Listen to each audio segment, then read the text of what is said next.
alibehave hivyo the first time, ndio nikajua so I'm doing the wrong thing. Unajua mimi na massage like boss. Okay, I'm like maybe this is what is supposed to be done.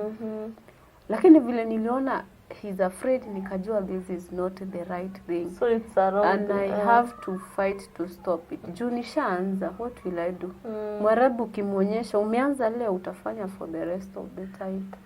So you can imagine I fought ndio nikomeshe hiyo massage. Na nilifought miezi mingi sana kabla iache. So akawa amefurahi. Kumbuka hatuongeangi, lakini juu ya hii harusi ya dote yake amefurahi sana. Akakuja kaambia, Flora, unajua leo kuna harusi ya msichana wangu, ujitayarisha tuende. Amecheka yani, alafu walikuwa anaringa kama msichana. Na ni mzee ako over 50. Sasa hivyo ndio anafanyanga whenever amefanya kitu mbaya imefaulu. Mimi nikamwangalia tu, sikuwa nachekanga na yeye. Nikamwambia ni sawa. Tukaenda harusi. Mimi sikukula. Sikuwa ninakula, tukaenda.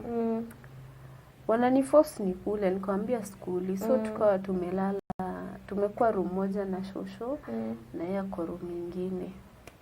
Tukalala huko. Pia huko ilikuwa vita. Kuna pete wanavaanga. Unaona hizi pete mnaonanga na watu zingine si urembo. Kuna pete wanavaanga na kwanza unaona ya green. Ukiona mtu na pete ya green, iko na kaball somehow kaball ya green. Hata kama ujue mtu ni nani, that's suspect number 1. Juu wale wote nilipatana nao kuna hiyo ring, they were all against me. Hata kule nilienda as tunaendelea nitakupea ingine.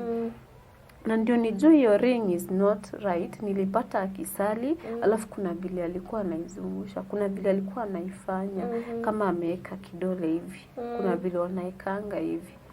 So vile aliniona akaacha, nikasuspect hiyo ring but si kushindania. Na vitu zingine wanaimbishanga hivi, chain. Walikuwa sijui wanasemanga sijui staff ama nini. Alafu wanaimbisha hiyo kitu mimi sijui ama sijui inamaanisha ama wanaomba nayo vizuri ama ni ya kazi gani. Juu mimi pangu ilikuwa inani affect.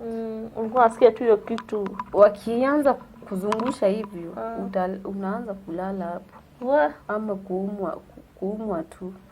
Before ilikuwa inani affect, but vile tu nilikuja nikajua vile inawakingi. So me I used to burn them. I pray kuziban.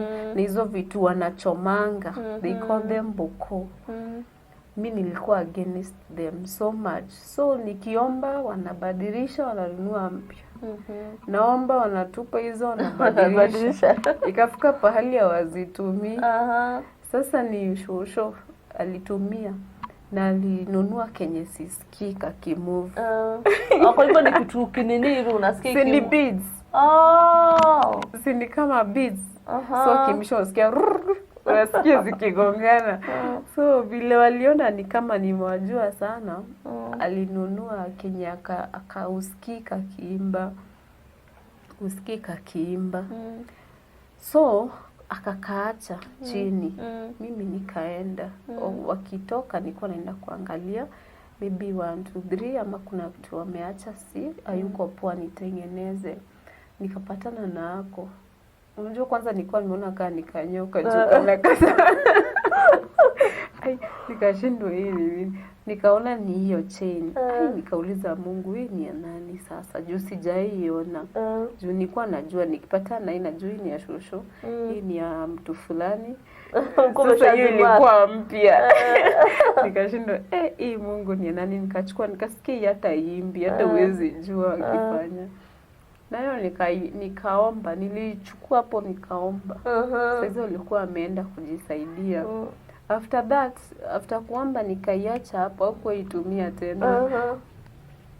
So hiyo ikaisha hivyo. Na hizo boko anachoma anaiweka pale, kuna vile anafanya, yani unaona huyo mtu hata yuko hii dunia. Alafu anakuambia enda uichukue.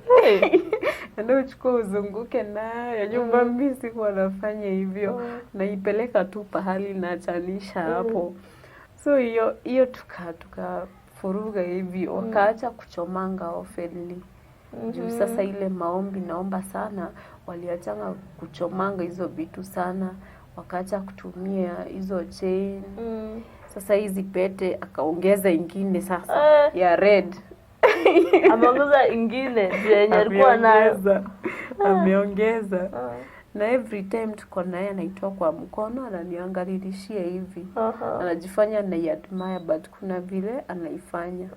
Mimi sishindani, lakini unajua naelewa. Naomba tu kimoyo. So wakifanya nasema back to center tu, analala hapo ananiacha. Ulikuwa umeshawajua? Nilikuwa nimeshawajua kabisa. Walikuwa wanatumia techniques nyingi sana. Kuna ingine niliona hata wale sijaijua maana, unless mtu aniambie maana. Na nilijua ni technique, manake after kutoka hapo ndio nikuje kujua kuna place itafika nitoke kwa hiyo nyumba niache job. Nilienda nikapata wa Filipino bado wanaitumia hiyo. Juu nitaenda nipigane na wa Filipino sasa. Ingine wanaenda msalani, alafu watakuita anapotoka msalani wewe ufunge choo. Ama jisaidie na hata flash. Usiwendi utaenda uiflash. So sijui inamaanisha nini hiyo. Mimi sikuwa nashindania. So ikafika place harusi imeisha. Tukarudi home. Na hii harusi kwa sababu ulikuwa umetuambia ulikuwa umeota ndoto. Ilikuwa hiyo harusi? Hii ni harusi ingine. Hii ni harusi ingine. Bado hatujafika hapo. Okay. Bado hatujafika hapo. So hii harusi ilienda ikaisha. Lakini tukiwa kule kwa zile hoteli, nikiwa nimelala, nikaamka tu. Nikapata ule shosho na nifanyia vituko na ile pete. Aliamka, alitoka kwa bed amekuja baniko. So sijui alikuwa ananifanyia nini. Mimi kuamka nashindwa hata siwezi inua kichwa. Sasa ulimpata life. Nimpata life. Sijui kwa alifanyia nini na pete. Kujaribu kuamka nikashindwa. So vile niliamka hivi aligeuka na akajifanya ameenda kusali. Si mimi nimemuona lakini hakujua nimemuona. So mimi nikaanza kuomba tu. Sikushindania. Kumbuka niko fasting. 14 ile ya 14 days. Ile ya 14 days. Juu ya hizi maharusi. Na harusi ikaisha. Tukarudi home. Kurudi home nikaenda sasa nikajipikia jioni nikakula. Hutaki kukula nje lakini unakula ndani. Sikushindania. Nikwambia nataka kukeep fit. Nakulanga once a day. But mimi najua unajua sababu yako ni gani. So after harusi nikawa nafunzwa kwamba ile ndoa walichukua my marriage star. Wenye wasemanga stars are not stolen. Mimi sasa ilikuwa imechukuliwa marriage star. Nikaambia Mungu, if that was really my marriage they took it. They took, give it back to me. Na mimi nikaanza kudecree. Karibu nitaje jina lake. Nikasema kama uliiba ndoa yangu kapia msichana wako, wait for your daughter very soon, she's coming back to you. And I prayed. After 2 weeks akakuja kutembea. After sasa harusi msichana amekuja kutembea after 2 weeks. Akuja kutembea kwa shosho yake. So vile alikuja kutembea, hapo ndio Mungu alinifunza. Alinisaidia akani direct vile nitafanya. Enda uchukue ndoa yako. So Mungu tu bado anatembea na yeye na anakupa instructions. Anani-instruct vile nitafanya na lead. Nikafanya vile I was led to do. Nikaenda na nikaongea vile niliongea, vile nilielekezwa kuongea. So I took back my marriage. After 5 months vile alienda, she came back home. She don't want marriage anymore. She's tired of marriage. Na amekuja akiwa Was it physical or it was spiritual? They were physical. Okay. Unaweza tuambia niliambiwa ufanye nini? Okay. I was asked to wear her shoes. Si miguu ndio inaendanga. I wore her shoes. Nikasema hivyo miguu inaendanga na kiatu ndio inavaliwa. So miguu ndio inaendanga. Vile nimevaa hizi viatu zake. Ninapotoka naenda na ndoa yangu. Hey, that's a new revelation. That's new. That's a new one. As I get, ninapotoa hii kiatu, siachi tu hivyo. I take what belongs to me, nimemwachia viatu zake. Na nimeenda na ndoa yangu. So that's what I did na nikaenda. Na akarudi home akilia. And the funny thing, hawakuwa wanaenda kulilia kwao. Yani everything was happening huko nafanya kazi. So that God can show me truly something is working. Vitu zilikuwa zina happen. Nauliza Mungu, kwani maombi yangu ifikangi? So na try kunifunza. Yes, I'm working. So akarudi home. Na hiyo wiki daughters wake wote walitoka kwa ndoa. Na mimi sikuwa najiombea pekee. Nilikuwa naomba hata wasichana wake kama hizo ndoa wako babaki aliwaibia akawape watu wenyewe wanasafa kule wako yet they are enjoying marriages. Take those stars and restore to the owners wherever they are. So you were praying for yourself? I was praying for everyone, for every woman who is working in Saudi Arabia. Ilifika pahali I no longer pray for myself.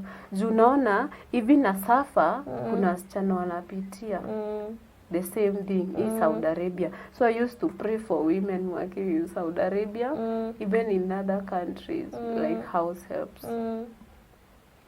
So wote wakatoka kwa marriages. Na vile walitoka kwa marriages, mimi sikuwa naelewa kunaendelea nini. Nasikia tu wanalia. Na yeye mshosho sijui ni Mungu anamguza na nipea msheneo yote. Watu wametoka kwa ndoa. Hapo sasa vile walitoka kwa ndoa wote wanalia, kila kitu imeenda mrama, everyone is crying. That's when I saw my boss's head on my right hand. Hey, only his head. Akiniangalia vibaya. Yani amekasirika na mimi kabisa. Yaani umeona life naona kichwa hapa on my right head. Hadi nashindwa, am I dreaming, am I hallucinating? Nikienda ako hapa na mimi. Kichwa peke yake na hizo miwani zake. Yani amekasirika ananiangalia kutoka chini hadi juu. Lakini yako chini yangu. Alikuwa hapa chini. Mimi nikasema, unafanya nini hapa? Sasa utasema na Kizungu, Kiarabu ama Kiswahili? Kizungu. What are you doing here? Get out of my sight. I chop off this head. Get out. Inaenda. Na ikaenda completely. Sasa hapo ndio I don't know what they plan. After that, sasa kila mtu ametoka kwa ndoa, kukawa na harusi zingine. Zimeandaliwa haraka. Bado hizo wamepeana kwingine kwa sister yake. Sasa ni harusi za sons wa sister yake. Unaona? So mimi sikujua kuna harusi. Zimeandaliwa tu ile hadharani na kule unatafutiwa msichana. Si kama hapa mnapatana. Na wale wenye walitoka kwa bado wako huko. Wako kwao nyumbani. Ndoa ziliisha. Mimi nikaambia Mungu sijaribu ndoa ya mtu. Kama ni kiboko yako wafuate. Hakuna kitu nimewafanyia. They are just fighting me for no reason. Na mimi hata hizi vitu sikuwa ninajua. Mungu ndiye amekuwa akinielekeza vile. I never knew. Vitu zingine nilisomea Saudi Arabia by the way. So revelations zingine nilijulia Saudi Arabia. So ukitoka Kenya venye hizo fasting zenye ulikuwa unafanya unapewa instruction na Mungu. Ukitoka Kenya hukuwa hivyo. No. Kwa hivyo venye ulienda kule ile ndio kufast nilifast sana ilikuwa 7 days. Actually nilikuwa nimezoea 3. Nilienda sana ni 7 na hiyo niliambiwa hiyo Mungu 7 days unataka kuniua. I've never fasted 7 days. Na nikaenda nikatoboa. So hizi zingine nimejulia kule Saudi Arabia. Nimejua kula fasting ya 14 days. Ndio nita fast 14. Ni fast 1 month. Ni fast 21 days. And I'm working. It was war after war. It was war after war. Hey. Nile just obey the voice of the Lord. Juu mingine naambiwa God, are you joking? Do you want to kill me? Ile unainsistua, yes, do it. So I'm like, okay, help me. Remember I'm working. Hapo ndio nilijua fasting ni grace. Ni neema. Si ukisikia mtu ana fast si kawaida. Si kawaida, ni neema kabisa. So ile harusi ikaandaliwa. Mimi nikaota. Kama leo nikaota tunaenda harusi. First niliota nikiwa kwa barabara hii main road, natembea towards this direction. Nikaona Waarabu wanakuja, wamevaa hizo makanzu, but they are really scary. Yaani wanakaa si kama watu, and they have occupied the whole road. So mi kuona ile nikaogopa. Kugeuka nipotee kule nimetoka na kuko Waarabu ndio wengine. Na wameoccupy kila pahali. So kuna pahali pa kutorokea. Yani it's either I die or whatever will happen. Vile niliona kila pahali kwa occupied, hapa nilikuwa nimesimama ukawa na kanjia kadogo. Ako ndio nilitorokea. Nikajipata kwa boma ya mzungu. Pale kwa boma ya mzungu, I'm explaining the dream now. Pale kwa boma ya mzungu, there were 3 horses.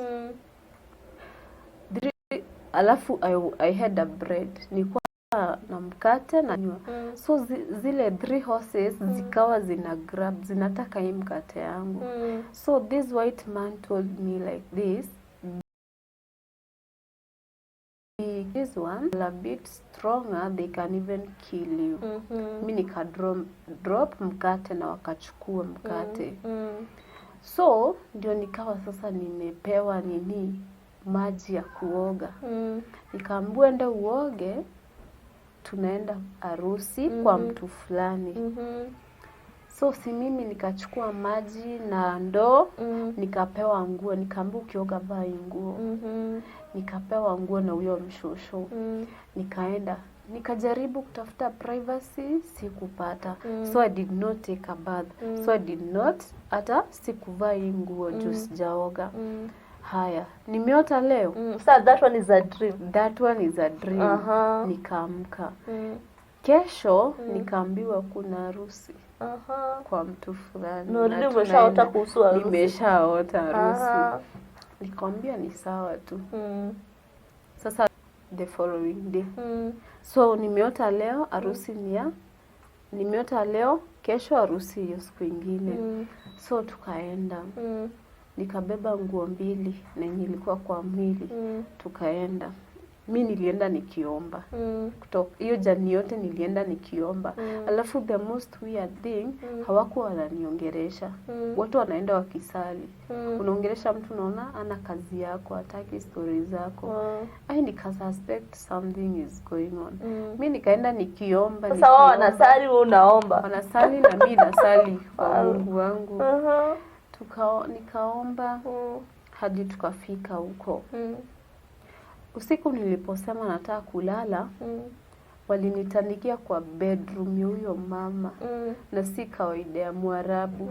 Mwarabu unaweza lala pale kwa mlango na usione kama hiyo ni kitu. Unaweza tandika ka kitu pale. Hivi utafinywa ama utafinywa, hiyo ni shauri yako. Lakini usiku nililala kwa nyumba ya ule mama. wakanitanikia vile niliwaambia nataka kulala. So I was expecting tulale na huyo msichana anafanya kwao. Wakasema hapana, wacha alale na sisi. Haya, wakuja wakaniambia kuja tumekutanikia. Kuingia hivi kwa bedroom, the first thing, nguo. Walikuwa 3. Shosho, daughter yake, granddaughter. Wameshika ile nguo. Sasa ni kuitoa kwa pepa. Flora, habibi. Habibi is like my love. We ni nzuri sana. Hadi mtoto wangu amekununulia dress. Hii ndio utavaa tukienda harusi. So, mimi sikushindania, nikawaangalia tu. Akaniambia, hebu vaa tuone ama inakutoshea. So, they wore me the dress. Si mimi najivalisha, wananivalisha. Dress yenyewe ukiangalia is not even my size. Ni kubwa kabisa. But hii ukubwa, amenunua dress ikiwa kubwa, they have a reason. Si ati hawajui ni kubwa, wanajua ni kubwa, but they have a reason why they brought hiyo nini dress kubwa hivyo. And ilikuwa in a way itanifunika everywhere. Mikono ni kubwa. Kubwa. Hadi kofia. So the only remaining part was my face. They wore me the dress. Na wakawa wamekaa tu pale. Hawataki kuniondokia. Sasa dress ni mzuri. Watu wamenizunguka. Kila mtu anaishika-shika. Ni mzuri. Na huyo kijana wangu anakupenda, kesho utapendeza sana. Haya, wakaniambia, na ni mrefu, hebu tupime. Ndio at least tukate kutoshe. Kesho utasikia baridi. Nguo iletwa kwanza ni ile wool ni ile. Haya, mimi vile walinivarisha nguo. We are still listening to the story of Florence. Now we have heard about a second wedding, whereby already Florence had dreamt about the wedding, and now it's happening. Stay tuned, continue listening so that you can learn, be inspired, and also be motivated. Karibu sana Florence. Asante. So I was given this dress. They wore me the dress. It was so big. Longer than me. Actually, kila kitu ilikuwa long hadi kwa mkono. So ilikuwa imebaki face. And so they told me, why can't you remove the one you have? Uvae hii bila nguo nyingine. So ulikuja na nguo zingine? Nikamwambia no. Mungu tu, ni kama Mungu alinisaidia. Nikamwambia sikukuja na nguo nyingine, ni hii tu iko kwa mwili, but I had 2 dresses. Wakaniambia it's okay then. Nikaona hapo hawajafurahi. So they kept on measuring, tutakata hadi wapi. Hawatoki hapo. Saizo nimewezwa kabisa. I'm losing my strength. My head, I feel like I'm going mad. So sijui ilikuwa imefanywa nini. I felt like I'm losing my mind, my strength. Yani nikawa weak kabisa. But kuna maandiko Mungu alikuwa amenifunza. Inasemanga, do not let my enemies celebrate my downfall. So that's the word I stood with. I told God, even if they have done what they have done, don't let them celebrate my downfall. Don't let them sense that there's something happening. Juu akiona na kuwa weak, ama one nimecorrupt, unajua atafurahi. So I told God, don't let my enemies celebrate my downfall. So wakanitoa ile nguo, wakasema tutakata hadi hapa. They took it away. Wakanivua. They started sewing. So mimi hapo nikaezwa kabisa. Kichwa nasikia kama it explode. I feel like screaming, like I'm going mad. So I'm like, if I start screaming now, what will they think? Ujua hapa, hakuna kitu wamenifanyia ati you have evidence. Ukiscream wao watajua what is happening. This is spiritual. For them they will understand, but for you ukiscream, yes they know what they have done, but you know they will act what is wrong, you know. So nikaambia Mungu, give me strength. So nikaanza mwili ikakuwa baridi. So nikawa sasa I'm like half dead. Because nilikuwa nakauka. I can't even move my eyes. Nimekaa tu hivi. Nikaona nakufa. So I woke up. Nikaambia Mungu nipe nguvu. Nitembee hadi kwa choo. Nikaenda msalani. When I went to the washrooms, I went to pray, not to help myself. So I went there, I prayed and prayed, reversing and reversing. Nikasikia at least ile kitu inaniondokea. So nikasema let me just go, wasishindwe kwani nimeenda wapi. And I went back, pole pole tu nimejikaza, juu siwezi tembea haraka. Nilikuwa actually na feel na corrupt. So I went back in the room. I slept. I took my Bible. I had Bible, Gideon. Usidharau your word. Never. Saying, usiwaidharau neno la Mungu. Even if it is written here, as long as it's the word of God. Usidharau. So I took. Kwani ilikuwa Gideon gani? Kuna Gideon kubwa, kuna Gideon ndogo. Tunapewa primary school. Ile ya watoto inasemekana ya watoto. Na nilikuwa niache. Lakini I ever had a testimony ati mtu hapo ka Gideon kalimuokoa bila alifanya accident. Ati hiyo Bible ndio ilimuokoa. So nikasema wacha tu nikabebe. So nikaenda nayo hapo Bible ndio niliekelea kwa kichwa nikalalia. So vile nilinalia nikasikia kitu like I've been lost or something, kitu imeniondokea. So nikalalia hapo. Sasa hizo I'm feeling weak, I'm freezing, I'm feeling cold, nimekauka mwili, I'm just staring in it, I can't even move. And you know walikuwa nakuja kuniangalia. Every time they come to check on me, wanakuja nita Florence, nikiitika sema bado ujalala, naambia okay sijalala bado. Wanarudi saa hizo wanashona. So vile huyu mama alishona ndio mshosho na yakamtisha kumleta hata mimi nataka kushona. So she started sewing. So something told me, are they completing what they started? But sikushughulika. So she sewed akamaliza. So after alimaliza, she gave me the dress.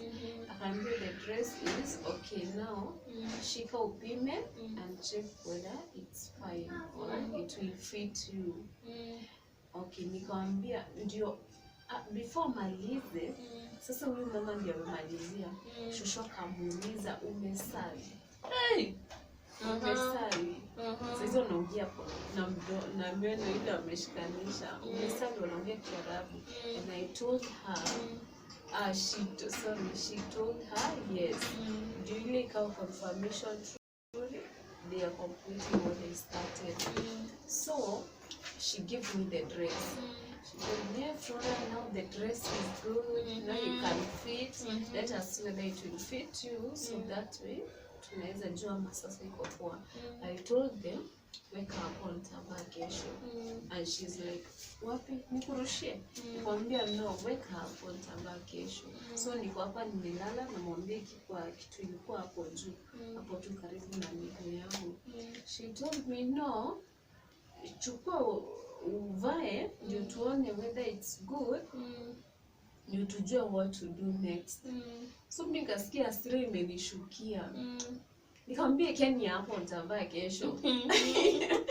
Hapa ni sawa.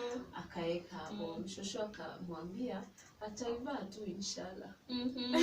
So nikajua, so I was right. Okay. Tukalala, akaenda kupakwa hina. Kesho ni harusi. Shosho akalala instantly. So mimi nikawa niko pale hivyo.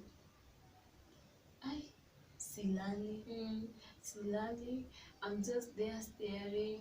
Lakini ile kichwa imeanza kuwa light. Naambia Mungu, just give me strength. Don't let me scream. Don't put me into shame. I'm just innocent, and all this I'm going for your name's sake. So dress ikakaa pale na yeye akaenda. The following day, actually I never slept the whole day, the whole night. The moment I slept is like namshwa. So I slept praying the whole night. Nikilala naomba, nikiamka napata tu naomba. Juu nikienda tu nilale kidogo hivi is like naamshwa naamka. Alafu hapa nimelala vitu zinajiamsha tu. Mapepa zilikuwa zimerushwa hapo, zimewekwa vitu, nasikia na move kidogo inaanguka chini. And I got scared. I woke up. Saizo mami asharudi. I woke up and asked her, what is here? Mbona vitu zinajiangusha? Akaniambia, we lala tu. Nothing is happening. So mimi nikalala, but I kept on praying the whole night. By the time nashtukia ilikuwa asubuhi. So we woke up, saizo kichwa imepoa poa. At least nimepata nguvu, nimelala nikiomba counseling what they have done. So I woke up, tukaendelea na kazi kule. Weddings happens at night. So I told the lady who was working there is a dress I was given last night. But that dress, I don't trust these people. It really affected me. I almost died. And this dress, I had a dream about this dress. So I don't know whether they walikuwa pamoja. Because the moment I told her that, she was like, I don't even trust them also. But kila sana kaa nikimtajia dress, unaona hataki kunisikiza. Ndio alirudi akaenda kwao. Akajifanya ameenda kuwasaji. Na mimi tutu ikaniambia niamke nifuate. Sasa nikaenda nikachungulia. So sijua ma alienda kuwa uniform. What I told her. So I told her, this lady, help me with this mobile of yours. At least we watch Pastor Moja YouTube. I want to watch a church. So and remember, even this lady helping me with her mobile to watch preaching, it was also in the same dream. So the whole process that is happening, it was a dream. Now it's happening in physical world. So she helped me with mobile. She told me, you want to watch? Yeah. I watched YouTube. Nika watch preaching. Nikawa relieved. Ile mzigo ikaniondokea na ile mauchungu. But kichwa bado nasikia. Sai it's not, I don't feel like exploding. Sai nauma tu ile normal kidogo kidogo. So jioni wakaniambia ule shosho, ebu ende uvae ile nguo tulikupea. Na utoe hii yako. Hii ni nini unaenda nayo? What kind of this dress? We are going we are attending a wedding and you are dressed like this. Which of I was not bad. They are always praising me of cleanliness. How comes today my dress is bad? Na si mbaya sijavaa mararu. But not because I'm dirty, but they want me to wear their dress. Akawa insists, can you hear me? Go and change this dress. Wear the one we gave you. I told her. So many perfume, jaile kuni pressure, and I know what they did. I told her I don't want it. What? I told her I don't want it. Sasa namuongelesha Kiarabu. Kwambia I don't want it kwa Kiarabu. Haya, hata hakuacha nimsaidie tena. Akakataa nimsaidie, hataki hata nimshike. So I just left. Akaanza kusaidia na msichana mwingine. So her daughter came and told her. So she spoke to her daughter and told her, does she not want the dress we give her? Who is it? Has she carried it? Unajua nadhani sisikii. Amebeba, ebu ende uangalie. Na kama jibeba urusha kwa karatasi ukunje vizuri uweke. So akaenda bedroom. Sijui kulihappen aje. Na alikuwa na shughuli hapa na pale tu. Ndio walikuwa wanatoka. So I did not carry the dress, but nilikuwa nashindwa. watanibeba aje ama watanifikiria aje, but nikasema to hell with it, I'll just leave it there. Nikaiachanisha hapo, tukaenda harusi. It was a very big hall. Alafu unajua ameoa wasichana wa kitajiri.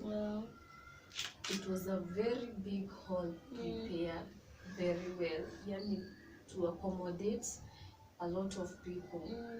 But I was the first one to enter that hall. Na ile wheelchair. So I say, the way I have entered in this hall, it's not me, it is you, God. If there's something fishy going on, nipuone leo, ni umetangulia. Now wananifanyia hivi, this woman nabeba na wheelchair, they are the ones fighting me. So they are using what? Evil powers. So it is your power and demonic power. Have your way. Na hiyo ikaisha hivyo. Ushaita watu kwa harusi ya kwetu. The wedding, no one attended. Yani they were few family members. Very few. Kulingana, because as you prepare a hall, you know wale watu wanakuja. According to the people you know, wanakuja, unatafuta place yenye ita accommodate. Lakini walikuja hata kwa wamefika half of the wall. Actually they were wachache sana. Hadi shosho mwingine kaniuliza, kuna watu wanakuja? Mafia hat iji. Nikamwambia watakuja tu, bado ni mapema. Sasa anashtuka ni harusi inataaje. So mimi nasema bwana kama hii ni kibuko yako, have your way. So wakaanza kudance pale, no one is dancing. And you know I had attended another wedding, so I knew how it was. But in this one, things were different. No one is entertained, no one wants to dance. Hata wenye wanaenda kudance ni kama wale at least waonyeshe bado wako pamoja. If you could see the shame on their faces, shosho machozi ilikuwa hapa. Msichana wake ni yeye anakuja na mhug, usijali watakuja tu. But no one came. Sasa harusi ikiwa karibu kuisha, ndio mama ya msichana alikuja. Na yeye alikuwa na wheelchair because she was overweight, she can't walk. Everyone mbio, kumhug, celebrate. No one is hugging these people. From your both side. From my both side. No one is hugging her. So akaenda hapo, no one is hugging her. Yani machozi ukimwangalia hivi unaona akaanza kulia tu. Vile aliona no one is hugging her, akarudi kuketi. Lakini mama mmoja tu akajitolea, akaenda akamfuata, akamhug. So harusi kaisha hivyo, tukarudi home. So akaenda akiniuliza how was the wedding. Nikamwambia haikuwa mbaya. Si mbaya. So we went back home. Lakini shosho hakuniongelesha kwa masiku. She never spoke to me. She was so angry. But akawa tukaenda tukareconcile kidogo hivi, tukaanza kuongea. This old woman, you know, nilikwambia they turn their backs on you. Alafu kuna vile alikuwa na behave is like she bend, alafu anachukua mwili juu. So I don't know what it means. Because this thing she used to do even to babies. Mtoto akizaliwa huko lazima ufanywe hivyo. So nikajua ni wale washosho wanaribongi maisha ya watoto wakizaliwa, unafurahi umepelekea mzazi, mtoto anakuharibia mtoto. So my work was to pray for every kid that is born in that family. God had given you a burden. Yeah, I had a burden to pray. Na mimi hata kama kuna Mwarabu mmoja huko, she was innocent. She was nalikuwa ananipenda sana. Actually kuna siku aliniletea kitu nikiwa nimekosa kabisa, niliambia boss wangu anipaie akakataa. But it's like God used her. I never asked for it. na kujangi huko ofeni but alienda kufanya shopping akaniletea everything that nilikuwa nimekisha boss akakata. She brought for me. Alikuwa anaenda crazy. Alikuwa na cheese by the way. Na anarudishwa home kwao, anatutiwa, akipona anarudi. Akirudi ana cheese. And I'm like maybe hata ni hao anamrushanga hiyo wazimu. So nikapewa burden ya kumwombea na yeye. So vile nilimwombea wazimu iliisha. Nilitoka huko ani ya kuwa mchizi. Akapona. So mimi nilikuwa na mtoto akizaliwa akikuja nikipewa nikashike juu alikuwa anapenda kunipea mtoto. Mimi watoto walikuwa wananipenda sana, hata walikuwa wanajua. Akinipea mtoto nishike, mimi used to pray. Na kaambia unajua naomba kimoyo moyo. Na kaambia hivi na kaba na by the blood of Jesus but he's like shosho alijua. Unajua kuna vitu wao anatumia kumonitor mtu lazima atajua. So is like alijua because hakuwahi taka nishike mtoto tena. Mtoto sasa ikawa is like ameonyesha mimi ndio mbaya. I will destroy their baby. So mtu anakuja nikipewa tu katoto hivi nishike juu hiyo mama huyo alikuwa na cheese alikuwa apenda sana. Alikuwa ananipenda. Lakini nikitoka huko hiyo connection ilikuwa imeisha juu ashachafuliwa akili mimi mbaya but mimi sikuwa na blame. Najua ni zile tu gossip anapewa. So bado nilikuwa namuombea because I knew she has a great heart. Ataka ni Mwarabu. So akikuja nipea mtoto ule shosho ananipea kazi hapo hapo. Unajua nitapeana mtoto ule mtoto nishike sasa watoto. Sasa kila mtu ameogopa nishike watoto wao. So maisha ikaendelea hivyo. Siku moja she called me. Bila aliniita. Kuna siku I was praying for his son, for her son, sorry, last born. Because I had a dream of that guy. She has a big, actually, sijui ama ni ministry yako nayo, lakini ni Mwarabu sasa. Because hata nilikuwa naota naimba gospel music, but he's an Arab. So I started praying for that guy.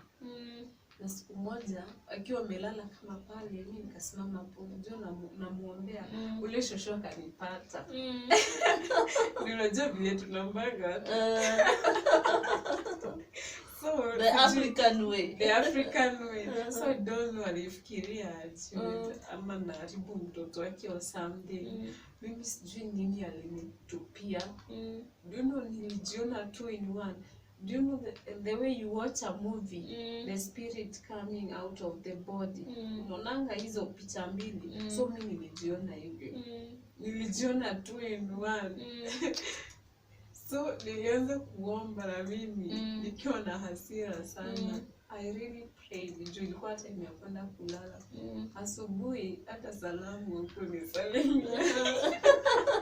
Hakuniongelesha na nilimuongelesha nikajua maombi ilikukuza. So I was praying for that guy. Akapata job. Najua uko na kazi analala. Yani ni over 30 years but I'm sure. I used to ask them, is he your God? Everyone is scared about him. Everyone is scared of him. Ikakuja kutembea kwako, unatoroka. Na amekuja kwako. Amekuja maybe kwako, like your husband is his brother. Anakuja kwako unatoroka because of fear. Sasa unaweza mnamuogopeanga ni everyone is scared of him. This heart. He has a good heart. I know. So they're like, we know our brother. You know your brother? Yes, we have been with him over 40 years. Nasema it's okay. Nasema kwa mama ile siku mtamjua ndio. Mtajua mko mnamjua. Me by the end I always pray. I always ask God to expose the truth. Because they think they know their mother and they know their elder elder brother. So I always ask God to expose the truth even about me, so that they can bear their guilt. Wajue they fought an innocent soul, because everyone was against me because of the gossip they were fed with, not because they know me or something. So it happened that this show pali nilikuwa nimefika nao, hataki nishike watoto, and I was okay with it. Nikakuja nimeombea huyu sani yake hivyo, 2-in-1, nikaona ile 2-in-1. So after that wakawa wamekaa pale nje. Wakiwa wamekaa pale nje nikaitwa. Ilikuwa on a Friday. So on a Friday after wametoka msikiti, they always come there. Siku zingine hawakujangi. Ile maombi nimekuwa nikiomba sana wakanyagagi huko sasa. But Friday lazima wakuje. Na wakali sana. So kwenda, ile nilitoka hivi. Nilisikia ni kama nimerushwa. Nikaanguka mbele ya sani yake, nikajishikilia hivi. But the funny thing,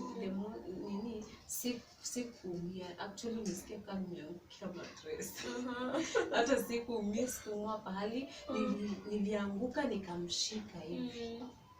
But he was busy with mobile. Hata hakuamka kunisaidia. Sasa hizo nisikia kizunguzungu. Wakanichekelea. So mmoja akaniuliza kama like kunienjoy, kwani kula breakfast? Nikamwambia sijui, nimesikia tu kizunguzungu. Nikasikia kizunguzungu kabisa, kwanza nilikaa hapo. Hata hizi amka kunisaidia. Aliniangalia tu. Mimi sikushughulika, ikaniuma. I went back in the kitchen. So I thought the one who did that is this man. Jobili amekuwa kinienjoy. So I went back in the kitchen. I sat down. I was like, God, who did that? Please God, arrange for me. I want to know that person. Mimi nataka sasa anguke mbele ya macho yangu. Nataka anguke mbele ya macho yangu hivi. Akitaka kufanya Somerset afanye. Sasa mimi nimeanguka hivi na magoti.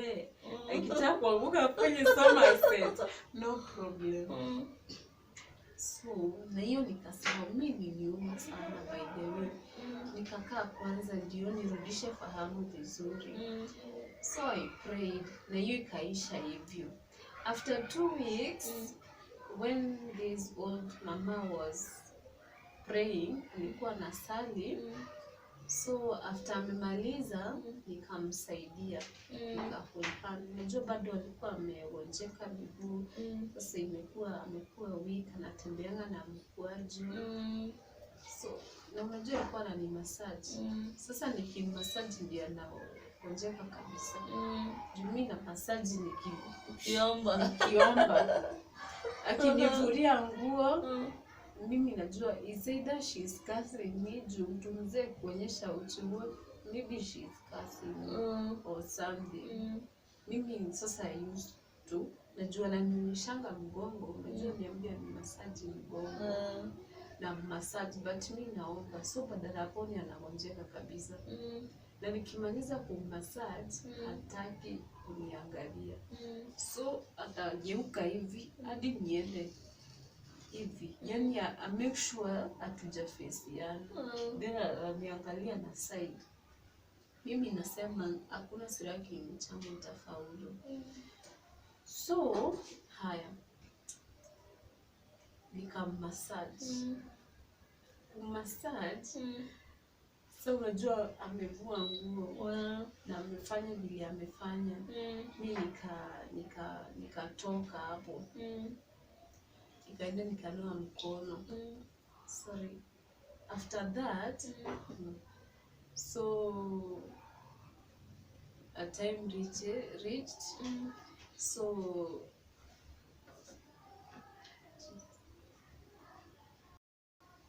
this mama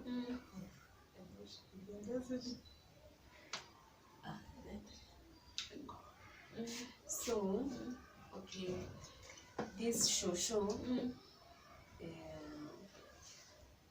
nikaenda ametoka kusali sasa. Ametoka kusali. Kumwachilia hivi, kumshika mkono hivi, vile tu nilimwachilia nimefikisha pale anafaa kuenda. Juno alitekwa na nguo yake. Alianguka forehead chini. Huyo mama ni alianguka. Ndio nikakumbushwa ile incident. She's the one who did that. Ulikuwa unasema avenge for me. Ulikuwa umeshasema for me. Aitaka kuanguka fanya Somerset. No problem. Alianguka kichwa chini, almost did Somerset by the way. Me, I just ran. Oh Jesus Christ. Because I was shocked. Ule kijana naye akakimbia. Staffler. Not Staffler. Kuna jina alisema. Kuna jina wanasemanga. Sikumbuki, hebu nikikumbuka nitakwambia. Mimi nilikimbia na Jesus Christ. Sikumbuki jina nitakwambia, kuja kumsaidia. So ikawa nini, God is teaching me. Did you see how he came running quickly to help his mother? But you fell on his feet, but he did not even bother to wake up and help you. And I just say thank you God for the vengeance. So tukaingia uko ndani ya mwangalia what happened, namuuliza what happened. Oh, I remember he said Bismillah. Yeah, that's what they say. So what does that mean? Bismillah. Sasa woki vile si wa Kristo tunasema Jesus Christ, wasemanga Bismillah. Hivyo ndio wanasemanga. So yeye alikuja Bismillah kushtuka, yani shoshaki ameanguka, ama akikunywa and they want to take, see we pray, wao wanasema Bismillah, then they take. So I was asking them, according to how they explained to me, they said it's like rebuking me, it's like saying Satan come out. It's like saying Satan come out. So akaenda akaketi. Kwenda akaketi, he's like what happened? Nini imeendelea ndio uanguke? Na mimi kuna maandiko nilikuwa nimefunzwa that when God avenged for me, inasemanga when the righteous see the vengeance of God, they will celebrate. So mimi nilikuwa nikisoma hiyo verse, I was like aki Mungu, mimi nikiona vile umeniavenjia, I will really celebrate. Nitafurahi. Sasa vile alianguka, me kicheko from nowhere, sijui kuitoka. It's not my thing to laugh at people. But nasikia kama ni kitu nimeangushiwa hapa kwa roho, kifuraha. Wacha ni kicheko ile kabisa. Nikajaribu kuvumilia. Nikajaribu, you know, I had to go out. Nikaenda kwa choo kucheka. To next time, hiyo kitu nilikaa nayo, nilikuwa nakumbuka tu hiyo picha na cheka. And it's like they knew nimeenda kucheka. Because after that, hata wenye walikuwa waniongelesha, walichanga kuniongelesha na waku hapo wakianguka. So waliona nilienda kucheka na nikacheka sana, nikacheka. Yani nikikumbuka nacheka, nikamwambia Mungu, God forgive me, you know me, I don't laugh at people. But nikawa nakumbushwa, I will celebrate when I see the vengeance of God. Nikamwambia Mungu akinisamehe and take this thing away, nivyo sasa sitaki kucheka. Sitaki kucheka tena. Sitaki kucheka tena. Na hiyo ikaisha hivyo, but shosho, she knows what is happening. But akawa ananionyesha, it's okay. Hata kunionyesha amefeel, because they hawatakai kuonyeshana like they have accept the defeat. Hata even if they are going through pain, they can't show you that you are overtaking them. Wanakuonyesha bado tuko gangari, lakini umewagonga sawa sawa. Unajua alikuwa anionyesha hivyo, mimi kwangu naona wako sawa. Ndio maana I was always asking God, kwani my prayers don't reach? These people are still happy. I'm crying, I'm suffering. But Mungu tu ananilipiria, no, something is happening. Things are working. Okay. They are working. Something is happening. That's why they are all coming to cry in that house. So through coming to in that house, naelewa kile inaendelea. Na hiyo ikaisha hivyo. Kuisha hivyo, so it happens siku moja shosho akaamka amegonjeka kabisa. Amegonjeka, lakini kwa kugonjeka is like they had planned something. So aliamka, anajifanya hawezi tembea, ananiambia niletee wheelchair nimbebe. Mimi nikamletea, nikaona kabisa amegonjeka, but afterwards nyumae, after story ndio nilikuja kuelewa she was not sick. Hapo ndio she prepared herself, akabebanisha manguo like anaenda kuadmitiwa. Nikashindwa how comes anajua anaenda kuadmitiwa na tunaendanga hosi na anarudi. So na mimi aniambia nibebe nguo. Tukaenda hosi. Hata si mgonjwa sana, ni mguu. Na ikawa admitiwe sijui ende operation.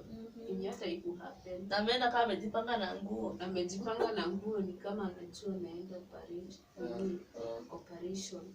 So ikasemekana anaadmitiwa. Na wakasema she's old, haizi admitiwa peke yake. Wakasema sasa kuna corona, we don't accept people. Ni mgonjwa tu. Wakasema no, huyu ni mgonjwa, lazima hitaji kwenda msalani. Kwa hivyo lazima achwe na mtu mmoja. Ikasemekana sasa mimi niachwe. And my boss is like, should I bring your clothes tomorrow? Sasa ni kitu nikawa suspicious. Mbona nataka aniletee nguo, jiva kienda azifanyie kitu aniletee. Nikamwambia mimi niko sawa. Utaki nguo? Na admitiwa. Nikamwambia hakuna shida, niko sawa. So tukakaa hosi 3 days. Mimi naoga narudisha tu ile nguo niko nayo, wacha nirudishe hii chafu. Sitakufa mimi, wacha tu nirudishe hii, najua nilivaa ikiwa sawa kuliko hizo naletewa. Na kulingana na what has been happening, I no longer trust them. Because they used to praise me, you are good, but one day God told me they don't love you, they pretend to love you. So I was wise enough, even if they are laughing with me, bringing me presents, I know, actually there's something I left. These gifts they are bringing to me, before it, God had already revealed to me through His word, and He told me some gifts comes as a distraction. So si zawadi zote unalitoa ni nzuri. Mtu atakuletea zawadi, but he has an evil intention. So it is advisable to pray for everything. Actually, through all that process and what I went through, my dear, hata sweetie, ombea sweetie. Because my boss used to give me even sweets. Na kumbe kuna vile labda inamaanisha sometimes naweza enda nitupe, ingine nitaombea nikule, ingine hata nikiombewa tu na feel tu na zungumzio hiyo tu usikule. So tukiwa pale hosi, she's complaining, she was so weird. Watu walikuwa kuja operation za kichwa. Mtu akiingia hivi, the first question, unaenda operation ya wapi? Kichwa. Yeye ndiye anawauliza. Usipokuja mgonjwa, anaamka maybe alikuwa amelala, she wakes up and asks me, is there any person who has come? And I will tell her no. She will start complaining. Are there no sick people coming in hospital? Kama anawish kila mtu akuwe mgonjwa. Yeah, it's like even I'm like, ama anataka wakuje wakienda operation wakufe, labda wanapeananga damu sijui, I don't know. So I'm like, why is she complaining? Because there are no sick people coming. Amis kushindania, tukakaa pale, anakuja na dungwa madawa, but hata onekani mgonjwa. So ikafika tunaenda x-ray. She knows ufai kuingia na hizi chains, hizi pete, but tukaenda nazo. kuenda nazo. Unajua sasa imefika sasa, mimi sasa ndio napewa zile pete nishike. Nilipoa hizo pete, nilisikia kama dunia inazunguka. Na mimi sikuwa, I never cared. Yani, according na yenye nilipitia pale, I was so careless. Yani spiritual. I never cared and I never believed that something can harm me. So I just said, let hizo pete hakuna shida. Now it's crushing them, firing them. Umenipea nishike, na najua labda yakinipea nishike nataka tu zini affect. So mimi nilianza kuomba, nikaomba, nika break every evil power in them. After X-ray nikampea. So we went back, I gave her the rings, akazivaa. 2 minutes akatoa mshinda. Hakuzivaa tena, alishindwa kuvaa. So doctors came. And these nurses are like, how are you? What's your name? Florence, how are you? And so they are like, do they pay you? Ati unapatana mshahara every month? So I'm like, nanyamaza. Ananiambia, hatutawaambia. Because they know wanakosana kulipa watu. So ananiambia, we won't tell them, don't worry. So akawa ana act sana, unajua for them wanaona she's an elderly person. So wanaona is like ana lose nini kidogo. But she's okay, she's old but she's so smart hapa. She knows what she's doing. So I told that nurse, she's a very good actor. Akaniuliza who me? Nikasema ha, she's a very good actor. So akawa amemsoma. She might be pretending, just as zingine anajifanya amelala. They come and just peep and they will ask me, is she asleep or she's just pretending to be asleep? Because they have tried to tell him to wamejaribu yani aende home, but anakataa. Anasema, you have not treated me, you have done nothing to me, and I'm not okay. So tukiwa pale hosi, now when we are in this hospital, before the incident, before these things to do with admission and what, God had asked me to fast for 21 days. I didn't know any companion. So I was fasting 21 days. So during this fasting, issues zote zinatokea. So tukiwa pale hosi, she took serviette. Serviette, they are this kind of tissue like, unaona hizi za mkono. She took serviette and akaeka kwa private part. Na kaniambia, niweke kate, I'm not okay with these lights yet.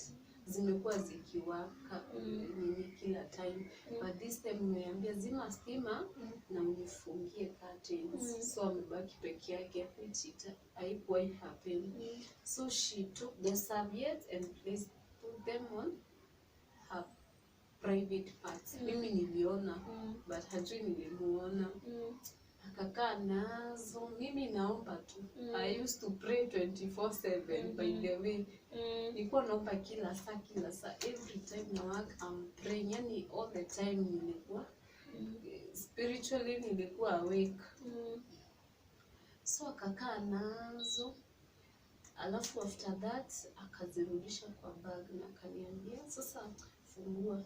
Nikafungua.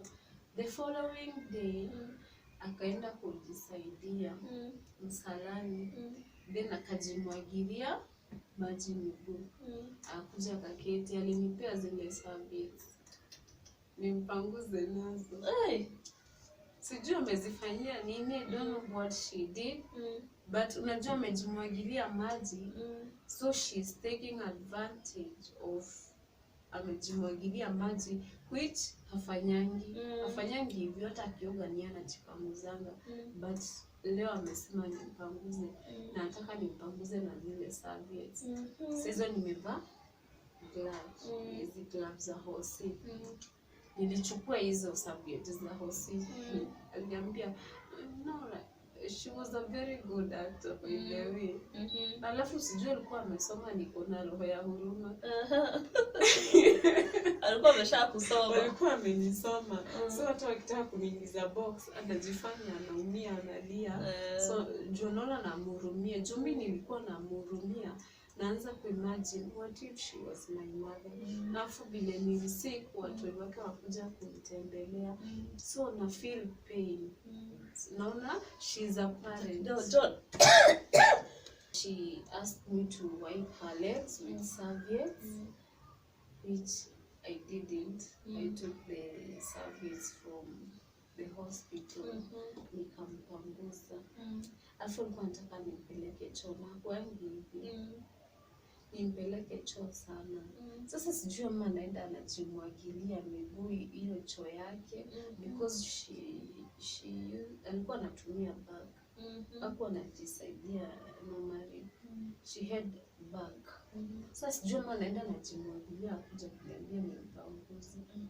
Unajua saa zingine she will do, sijui ama maji anaweka kwa mdomo, anafanyia nini, anaoga mdomo akitema like hapa, then anamwaga tu hapo kwa carpet intentionally.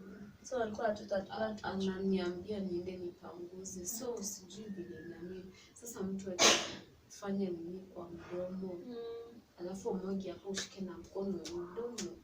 Si mdomo saa zingine hata labda inanuka. Na choo inanuka. So juu ama ni rejection na kutupia ama na kasi mikono, na mimi sikuelewa. But mimi nilikuwa naalatiwa sana. Everything fishy nilikuwa naalatiwa. So nilikuwa sensitive sana. So mimi nikamwipe. Na kawa sasa amenichafulia jina. Sasa hosi, madaktari wamenigeuka. Hata labda ingekuwa rejection. Madaktari, nurses walinigeuka. Kila mtu ananiingilia, sitaki kumsaidia. Mbona, lakini yule tuliongea naye wa kwanza, yeye alinielewa, juu nilimueleza kidogo a bit of it. So hao akawa ananiingilia, mimi sikujali. Na mimi sasa nikawa naomba. Sasa niko hosi, now I'm praying for sick people in that hospital. Na yeye na destroy, I'm rendering her impotent. Yani namfanya hizo, if maybe anatumianga witchcraftism. Actually she was using witchcraft. And my boss was using devil worshipping. Actually I had a dream akiniuza. But hakumanage. He was selling me out for devil worshipping. He was using me to sacrifice people. If he needs you, and he will take you to a hotel. So they will act like it's an attack.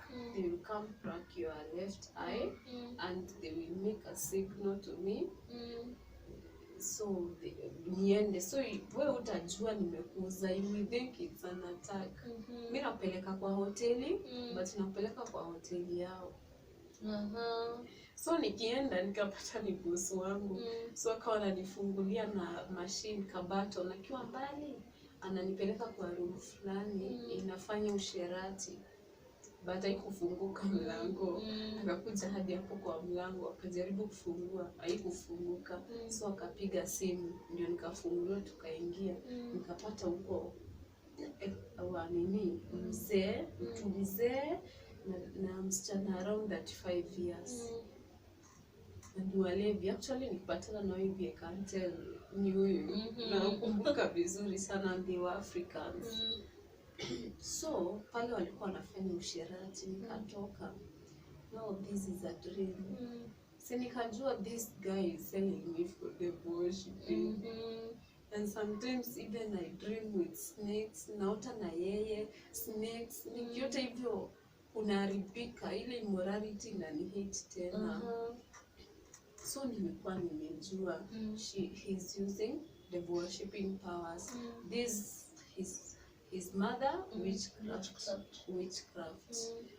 So hakumanage.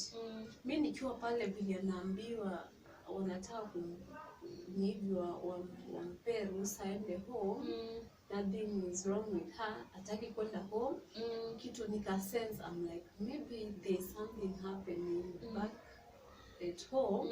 That's why she don't want to go home so that they can complete.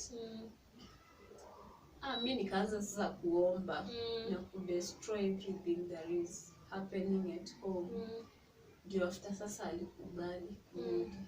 Akapigia sana yake simu, sasa bosi yake akakuja, tukaenda home. Kufika home, I found it real. It was not just an imagination. Nikapata, yeah, it's true. Something was happening. The whole house ilikuwa moshi. Wamechoma hizo vitu zao. But kuna specific room yenyewe sana na ni ya wanawake kukiwa na sherehe. Huko ndio walikuwa wamefanya hizo vitu. Sasa vile tulifika hivi, everyone is there and it's like statue. Yani it's like there is something happening. Hata waniongeleshi, how was you? And vile walikuwa kila saa wananiuliza tukitoka house, hey, how is you? But hii time waongei, kila mtu ako zake. As if kuna kitu wanafanya wenye uelewi. So wakasema tuende kwa hiyo room. Ati she can no longer sleep in her room since she's sick. Should go to transfer to that room. We took another bed, tukapeleka huko, tukaitengeneza, tukaingia huko. Mimi kuingia kwa hiyo room, I felt like going crazy. Nikasikia kama naripuka, is like nakuwa mad. Then nikajua something is happening. Mimi nikaanza kuomba. So nikaona nikizidi, the more nazidi kukaa hapo nasikia ku-explode. Nasikia ku-collapse. So nikatoka. Nikaenda naomba, naenda kwa kitchen naomba, ama room yangu naomba, wananiita. They want me there, like they want me there. They want you to stay in that place. Yeah, ndio hiyo kitu ni consume kabisa. Alafu mimi sijui kama walikuwa wamecontrol hii kitu vile itaendelea. Because mimi kuingia kwa nyumba hivi, the first thing I did, nilienda nikachukua ile boko. Unaiona ile wamechomea nayo, nikaichukua hapo kwa simu. Nikarusha kwa dustbin na nikaratasi. Kumbe kuna kamoto. Sasa nianze kuwaka na mimi nikaweka maji. Kuweka maji ile moshi niliconsume yote. Nisikia kama napasuka huko. I consumed that thing. So we went, nikaenda nikamwaga. So we went to that room, and when we went to that room, so nilikuwa na in and out, because the more I stayed there, the more I feel like I'm going mad. So nikaenda nakaa hapo 5 minutes, and my boss is like kwa miguu zangu. You know, he's telling at me, anafanya vitu you cannot understand. Na ananiangalia magoti. So I don't know what he was doing, sikuelewa. Nikaenda nikaomba. Ndio wakamaliza. Na ukikuja ukwe unakaa huko sana na kufukuza. Enda ni hivyo sasa nataka kulala. Kumbe alitaka waachwe na yeye waongezao. Because I think those powers wameshirikiana na mama yao. Because even in dreams nilikuwa naona yeye na mama yake na wako na nguruwe mbili wanalisha nguruwe. Sikuwa naelewa. So the mother and the first The son, mother and the first son, they were together. wako hivi by the way. And they plan wickedness like this.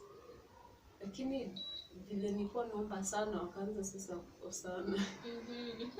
Actually mama ananiambia unaona huyo boss wako hiyo ni jini. Hiyo ni jini. Umemleta mtoto wako jini. Niambia hiyo familia yote inakuanga tushetani mjini wote. Sasa ikafika awamuogopi anymore. Sasa amekuwa powerless. Sasa hata hiyo fear, no one is scared of him anymore. So I was in and out pale nimerudi after zile room kwa ile room I sasa ikafika ni place ya kulala, wakaachwa na sani yake. Akamwambia kesho saa 9 umwamshe, umwambie unataka kuna msalani ya kuja kusaidia. Akisha kusaidia kiingia huku rudi sasa uende usali. Si nimesikia. Lakini unajua saa zingine wanasemanga wanadhani sielewi Kiarabu. Na mimi nilikuwa nimesema hata even nikilearn Kiarabu I will never show them I understand. Ndio wakiongea naelewa. So they planned that. Nikasema ni mimi nimesikia vibaya, ni mimi nimeelewa Kiarabu vibaya ama sijaelewa. Tomorrow kwa mkia kesho 3 nikasikia kengele. Ikalia, akanipigia kengele. So nikampa so it is true. Si mimi nilisikia vibaya. It was true. It was true. Nikawa reluctant kidogo. So I just slept. Akapiga ya pili, ya 3. Sasa nikaamka ya 4. Kumbe ashapiga simu kwa boss, akamwambia siamki. My boss akakuja amefume. Tukapatana hivi kwa mlango nikitoka. Akakuja amenishautia. Yaani yako ile cold kabisa. Ati why mbona mama anakuamsha na uendi kumsaidia? Na mimi hasira nayo. I shouted back. What have I done to you? Why are you shouting at me? Akanipiga kofi. He slapped me. Na mimi nikamrudishia. So I was slapping back. So akanikia mkono hivi. And I just felt, do not avenge evil for evil, but leave everything to God. So I stopped. I did not fight him. Akanichapa. He fought me, but I was screaming. Vile sijai scream maisha yangu.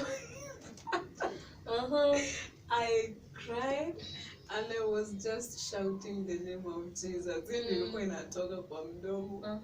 I was shouting, Jesus, come to my rescue. I shouted, and so he was fighting, slapping me, by not helping my mother. And so I used to rebuke him, you wicked man. And I don't know, I call it holy anger or what. That was not me. I shouted at him, I was just rebuking him. I was calling, nasi pole pole, shouting. People came actually, when you were upstairs. I was shouting and calling him wicked man. I told him, wicked man, get out of my room, go to hell, fire on you, go to hell, wicked man, just go. But he was just coming, he wanted to attack me. So the more I shout, anashindwa kunikaribia. Akuja kunikaribia na mshout, go to hell, get out. So anashindwa kunigonga, anashindwa kunikaribia. So that brother came and asked, what's the problem? So the boss was like, I don't know. And he has beaten me, he has already beaten me up. But he was like, I don't know. And so the brother was like, that brother used to support me very much. By the way, hata kama he was attacking me spiritual, he used to support me. At least akona brains. Yeye alikuwa kidogo, hapa upstairs kidogo, hapo sawa. So he used to support me. Anawaambia, Florence, she's a good person. The only problem is kidogo hivi. But boss wangu hataki kusikia. And you know they used to plan, I will wait until she remains 8 months or 6 months. I will take her back to the office and tell the office that she does not work and I don't have money. and I'll make sure she go back to Kenya with 0. So I had it all. And this incident happening, now I've remained 6 months. 6 months ndio niende. And that's when all those problems came in. So he said, I don't know what's the problem. And he was like, Florence, what's the problem? I told him he slapped me. So akusikia, and he was like, what? The boss told him, Kali, yani achana na yeye, achana huyu ni mbwa. Kelba, you know Kelba huko is like kwenda, vile tunasema hapa kwenda. So in Saudi Arabia, Kelba is a dog. So Kelba is like kwenda, yani, wow, it's not a big deal. So akasema, huyu ni Kelba, ameoza huyu. Ameoza, achana na yeye, sijui nini, wakaenda. Wakaniacha. So they left me praying. It was 3 a.m. At night. Morning, 3 a.m. So he told me, do you want to go to Kenya? I did not answer. So I was just crying, and he told me, pack your things, I'm taking you to the airport right now. I told him, no problem. So he was like, no problem. I told him, yes, no problem. Okay, pack your things, Yela. Yela is like, quickly. They are always Yela knew. So I packed my things, and hakukuja. He came like after some minutes, akaangalia how he checked on me. Me, I was just praying. I was just like this, praying. Niliomba hadi 6. I was praying. Akaenda. So he came at 6 a.m. That's when he came back. He told me, okay, get out, we are leaving. But first, I want to check your bags. I want to see what is in that bag. I told him, you are not going to check my bags. He said, I want to see what is there. I told him, don't you get tired of fighting. You are always fighting here and there. Everyone knows you. A man who loves fighting. He said, open that bag. I told him, you are not going to open my bags. Or you think I stole your clothes? Did you see me wearing a dress coming in this kingdom? Did you see me wearing a dress? If you think I stole your clothes, these are your clothes. I never carried anything. This is your habaya. Habaya is the black gown. This is your habaya. So nothing is here to tell me. I never stole anything in this house. So I was tough, by the way. Maybe it was not me. I was not. I'm not like that. But I told him I'm not going to open my bag. He said, okay, let's go. He took me to one of the rooms, men's room. So he gave me a paper to sign. He wrote, I'm a servant. I don't want to work, blah, blah, blah. So I'm like, I'm a servant. So this, even though I'm not to the bank, who is your servant? I don't want to work. So I want to go back to Kenya without. So nikasoma, nikamgonga nayo. Take back your things. Why are you feeding me with something that I did not say? You want me to sign something that I did not say? So he said, okay, let's go. Kaenda. So this is after you have said that you had remained only 6 months. Yes. So that means that you had worked for that place for 18 months. Yes. Wow. Yes. No payment. No payment. Up to 18 months still. No payment. That's 500 yeah. So nilikuwa inakaa chini. Nilijua baada the last day when I was coming to Kenya. That's when I knew how 500 looks like, 1,000. So for 18 months, not really 18, for the first 4 months when I was a new person, I had sent 4,000 to my mom. So it was 1 year, 4 months. Need 14 months. 14 months. Yeah, but for me, I cared less. God, you are always speaking to me. As long as so you as you know what will happen next.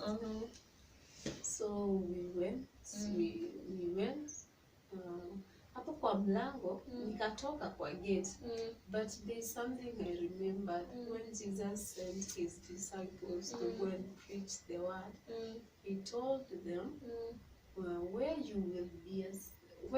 will not be accepted, the city that you are not going to be accepted, as you come out of that city, make sure you ikugongisha miguu dust yani. So that is like my testimony to them, against them. So mimi nikitoka hivyo nilifanya kwa gate, and I told God that's my testimony against them, towards them. Wafuate, nimetoka huko lakini let them know I serve a living God. Ndio nimetoka lakini usiwaachilie. Wajue tu kuna Mungu. Hiyo ndio ilikuwa tu lengo langu. I don't want anything to happen so that they can suffer or something, but for them to know there is a living God. They can know I serve a living God. They can know there is God who fight for the oppressed. So tukaenda. So he requested that I should keep my things behind the bus, behind the car yani, kwa boot, huku kwa pickup nyuma. Nikamwambia no, I have my hands, I will hold my things. Akasema niweke huko nyuma. Na ujue hata anakwambia niweke huko nyuma kwa nini? Yani yenye nilikuwa nimepitia huko nilikuwa naona as if every single thing they do, there is something behind it. So even if I don't understand, so mimi sikuwa nakubaliana na vitu zao. I told them I have my hands, I will carry. So unajua tuko nje, nataki kuonekana na fighter juu mimi anamwangalia na karibu na Mose. Akienda kuzishika nikarudi nyuma nikashika vitu zangu. Kaona huyo ni mjinga sana. Tukaingia kwa gari nikashika vitu zangu. Sasa nikwenda nikiomba. Nikiomba akapiga simu kwa ofisi, akasema ameniambia nifanye kazi, nikamshautia. Yani hajistaki mwenyewe.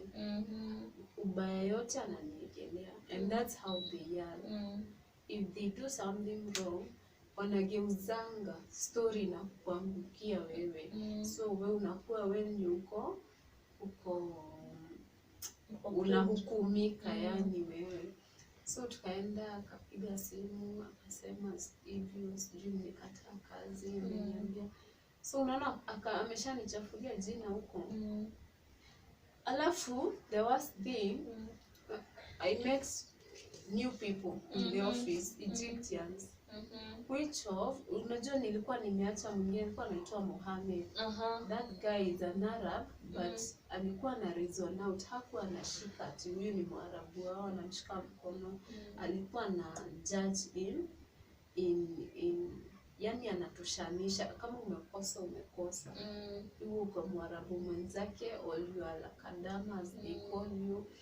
So, but nikiwa huku, something told me, because this guy knows him sana, and he knows all the problems I've been going through, huyu mtu anaweza fanya kitu afutwe kazi, ndio wakuja watu wapya wenye hawamjui. And it's like he was using my mind to think. I don't know, because I will sit down like this, and I will start having a conversation with Muhammad mentally. And I will explain everything. So I'm like, it's like yani kitu ni kama inaniambia, he used my mind to think, to give him solutions. Si anajua kile nitaenda kusema, na anajua I can expose him of I used to massage him and all that. And all I was thinking, I found it real. Alifutwa kazi. I found Egyptians there. Egyptians when hata yani is like they are, sijui niseme they are after money. It's like they are waiting tu ukatae kazi upeane kwingine wapate pesa. They don't understand it. They don't care. So we went there until 12 p.m. That's when they opened the office. Na mimi ni kuomba. Niliomba juu nilijua huyu mtu anaweza watupia confusion huyu. So mimi nilikuwa naomba, naambia Mungu usikubali wamsikize wasaidi na yeye. So tukaenda and they called me. Sister, how are you? What's the problem? They don't say what. They say what's the problem? I explained my problem. Do you know what he did? Kwanza aliniuliza, niliona ametoa sio sigara, kitu kingine kia plastic. Navuta hivi anatoa moshi. Plastic hivi kama ucheni, so kuna watu wanatumianga si sigara but kuna kitu kama sijui nini kwa ndani. So alitoa hivyo. Nasema gaifafa, kwani nimekuja kwa nani? Huko ni wapi? Alafu unajua bado I had read a verse that says yani when you run to other authorities, call it a defeat already. Yani ukikimbilia ukienda kutafuta msaada kwa authorities hapa duniani, already call it a defeat. Unajua wale watu ni wanadamu. Na hapa bado nilikuwa nimefunzwa nafunzwa ati vile you will be taken to, yani utapelekwa kwa wakubwa ama like police authorities, our high people for my name's sake. But be quick in listening and slow in speaking, for I will give you words to speak. So mimi nilikuwa nimelani hizo zote. I wish I just wrote those verses.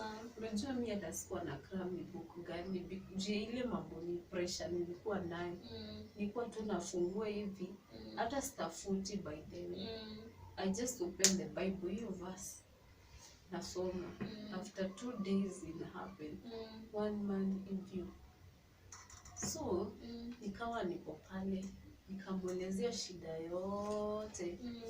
Badala nisaidie, aliniuliza, are you married?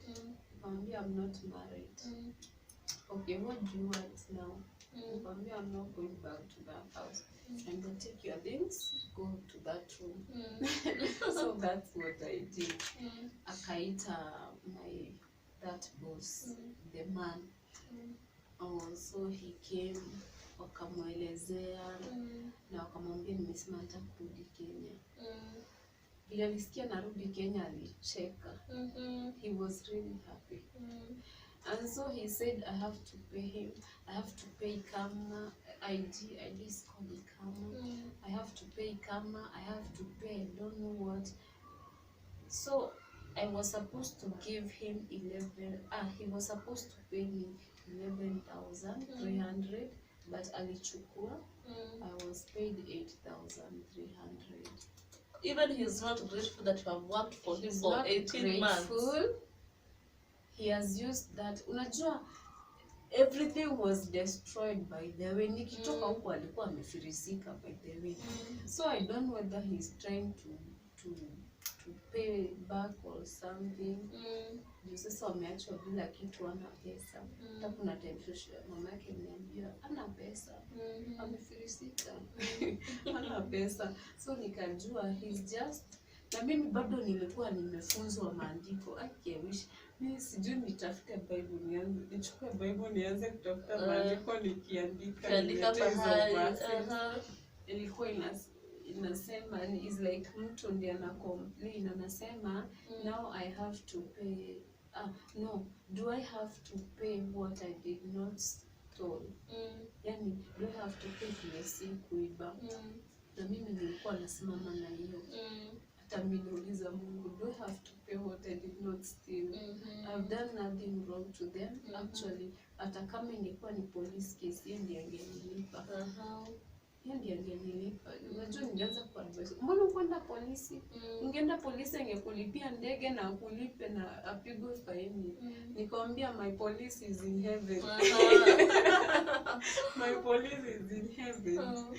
So I signed to go back to Kenya and everything. So he said I should pay him. I told that guy, I don't fight because of money. Money. Money is the root cause of all evil.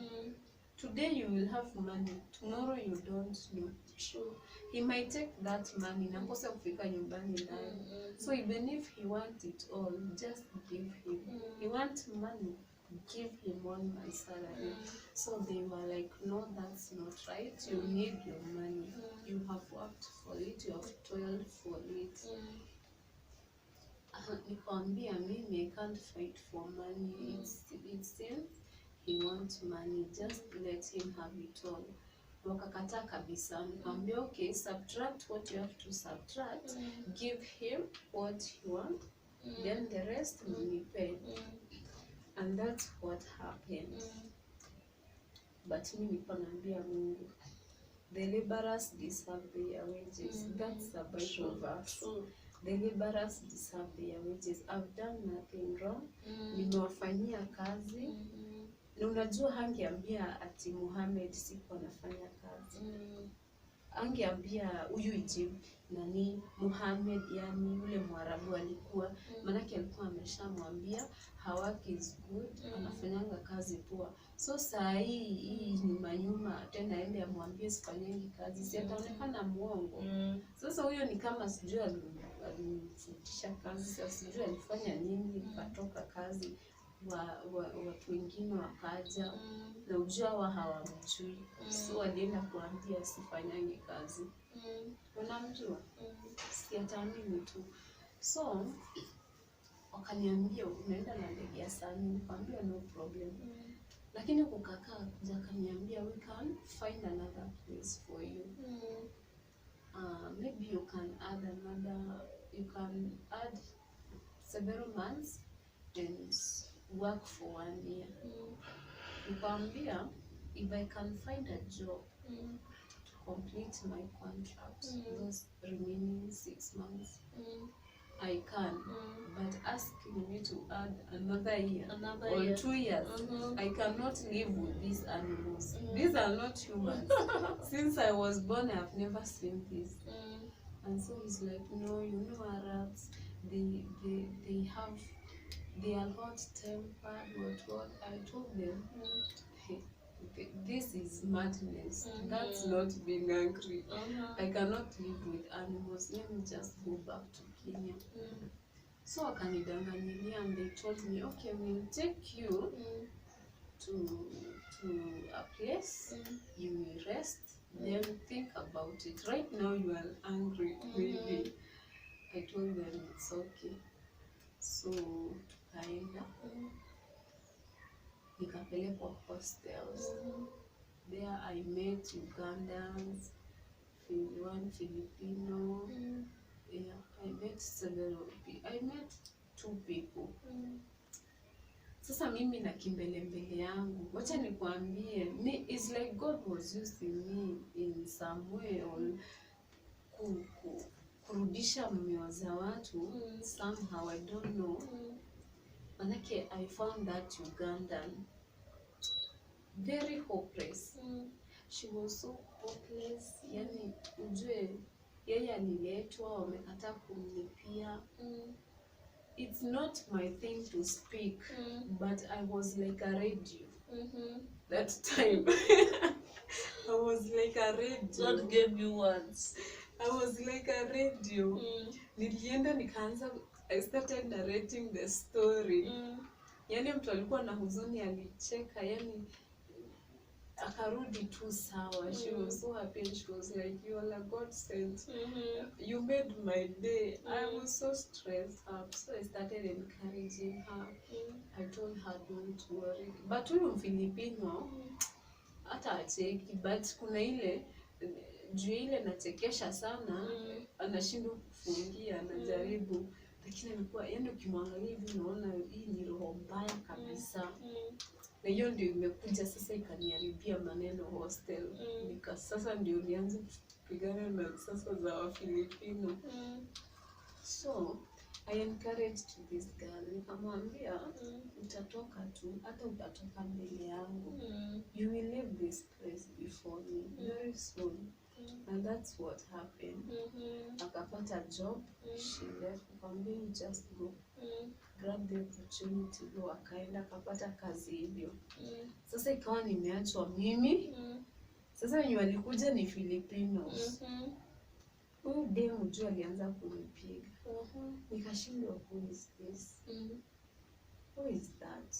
Manake hiyo that weapon is new. Najua zao wengine wote hii ni mpya. Lakini Mungu akanisaidia nikamjua.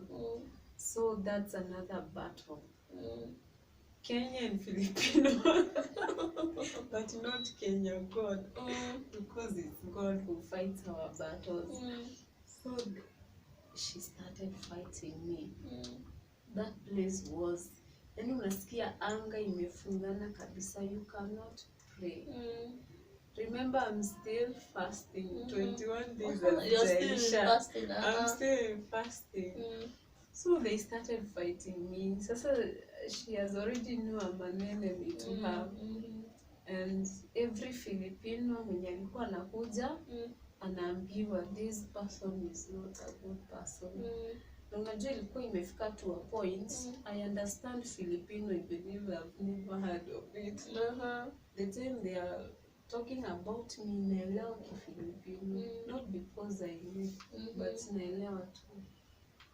Manake waligundua I don't eat, but nakula seeds. Nakula seeds. So wakanivamia wote. And I knew she's the root cause. Na yeye ndio kwa sasa na ile kubwa. Nikaanza. So mimi nimeshindwa kuomba. Nikitoa Bible hivi, usingizi from nowhere. Inanigonga nalala, I can't read even one Bible verse. Mimi nilishindwa kuomba, nilianza kuongea. So ile I'm declaring words but they are affecting her. I'm hit. Nasema nakugonga hiyo kichwa yako. I'm not praying, I'm just talking. Manake nimeshindwa kuomba, I can't pray. Najaribu kuomba na lala. So nilikuwa tu naongea tu kawaida, juu nikiongea silali. And would you speak in English or Kiswahili? Nilikuwa naongea English. Moyo. Nisema I hit your head. Anapiga nduru, anashika kichwa. Nagonga ingine. Anapiga nduru, live. Sema Mungu wangu, kwani nafika? You mean it's working? Sasa hata nikawa motivated. Nikasema okay, I cannot pray, but I have found another thing to do. So I was using that. Sasa mimi nilikuwa asikia watu nyamba, uchawi. Msichana alikuwa na nyamba. Wacha tu nitumie hiyo jina. She used to fart. Hadi unashindwa kwani anatoa wapi? Na alikuwa afanya kama Mwarabu tu. So I'm here, nimemwangamiza sana. She will start singing love songs so loudly just to confuse me. Nishindwe kuomba. But mimi tu naongea tu, juu nimeshindwa kabisa kuomba. Nasikia sina nguvu, but ile maneno naongea inamuaffect. So she will turn, niko hapa, she will turn this way. Sini amekalia kiti, then she will sit vile wanakanga hivi Waarabu, miguu hivi. And then she will start farting. You wonder where anatoa. Where is it coming from? Yes, she will fart, sing. Now Filipino wengine wamekasirika, wamefume hivi. Kila mtu ako hivi. Wao wanaelewa ni mimi anafanyia hivyo. Juu walikuwa wameshirikiana. Wakanipeleka marathon. So wakawa wanapika chakula na mimi nikipika they cannot eat. But they are forcing me to eat their food. but mi sikuwa nakula, I was fasting. But 6 ikifika na make coffee na kunywa. So wakakuja kuelewa na kunywanga 6. So they are like, mbona hakuli? Mmoja akasema mama anamngojea 6 ifike ndio akule. But wanaongea Filipino. So nikajua, so you have already known what I do. You have already understood what I do.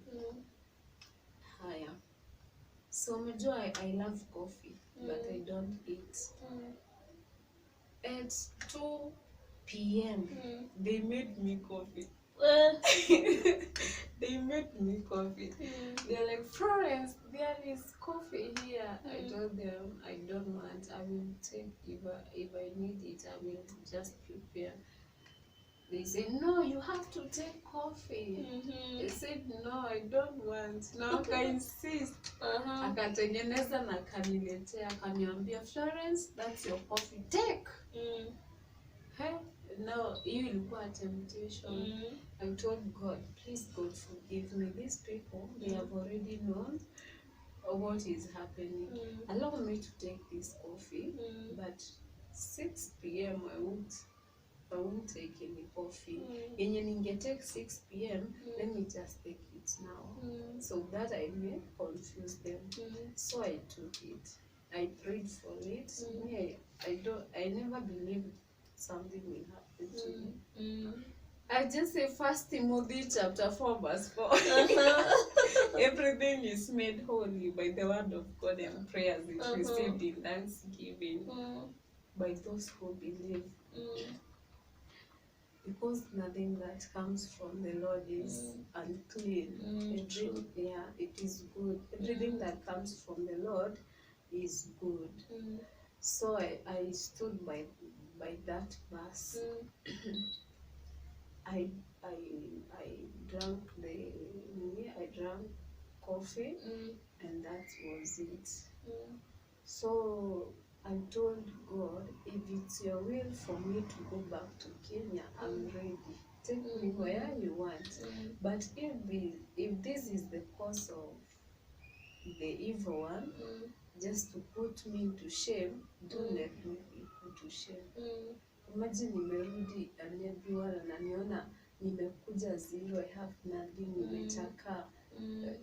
Watasema jikoni Mungu wake alikuwa pia kujisaidia. And God had my prayer.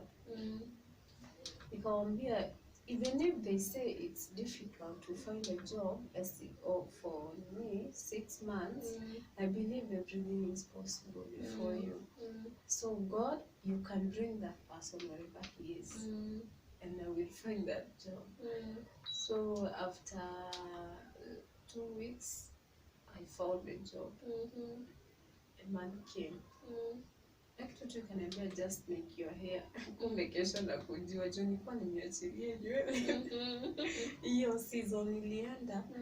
Hizo vitu nilikuwa napitia, was fasting and there was so much pressure. So nilikuwa nimeachilia nywele. Hiyo season, hiyo command.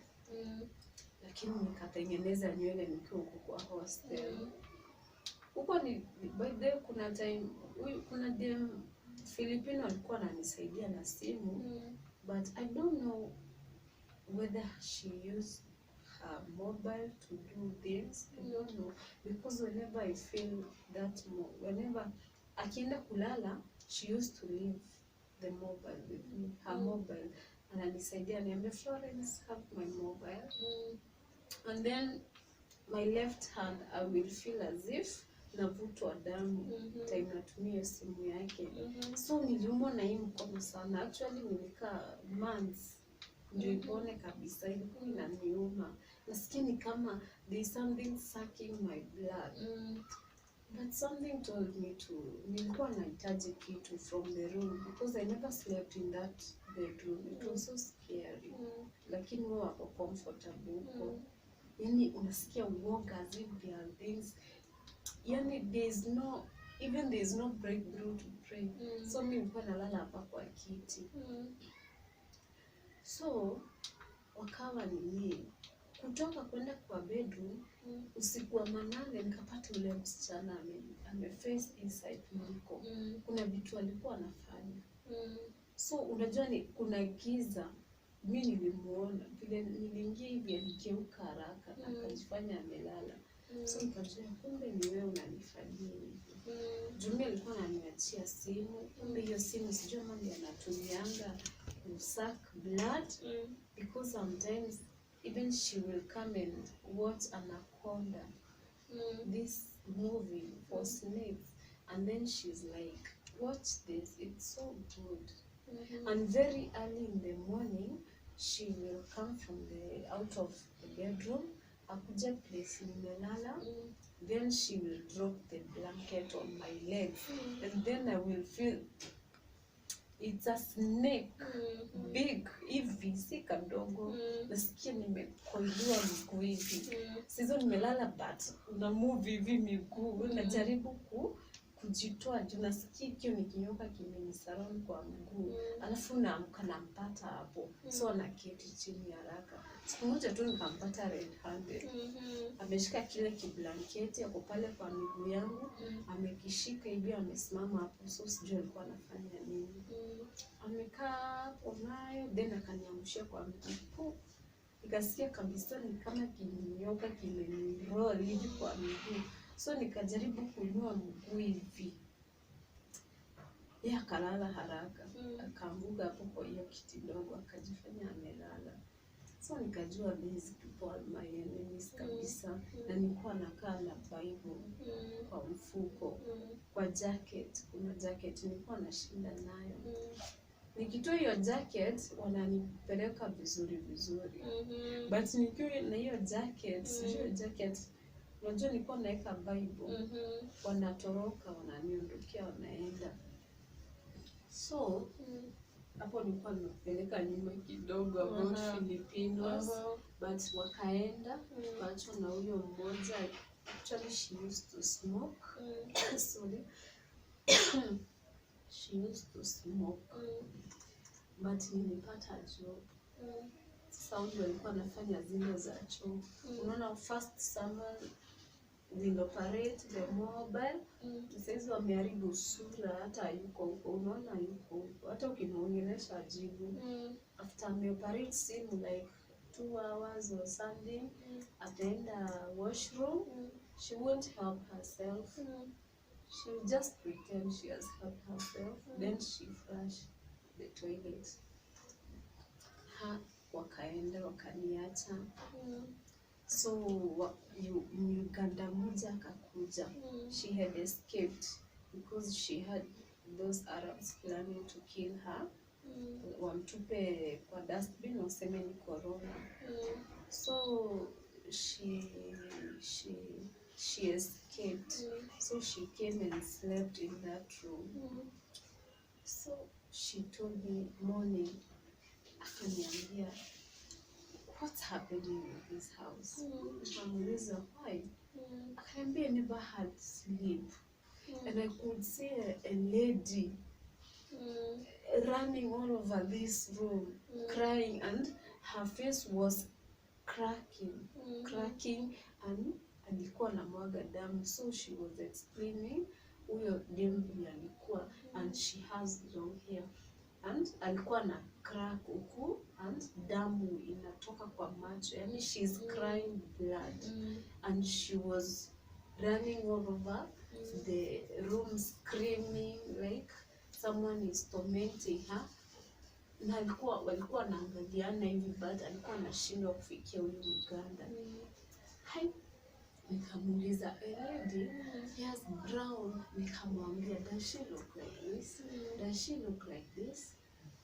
Akaniambia yes, even this blanket najifunika, I don't know it has what.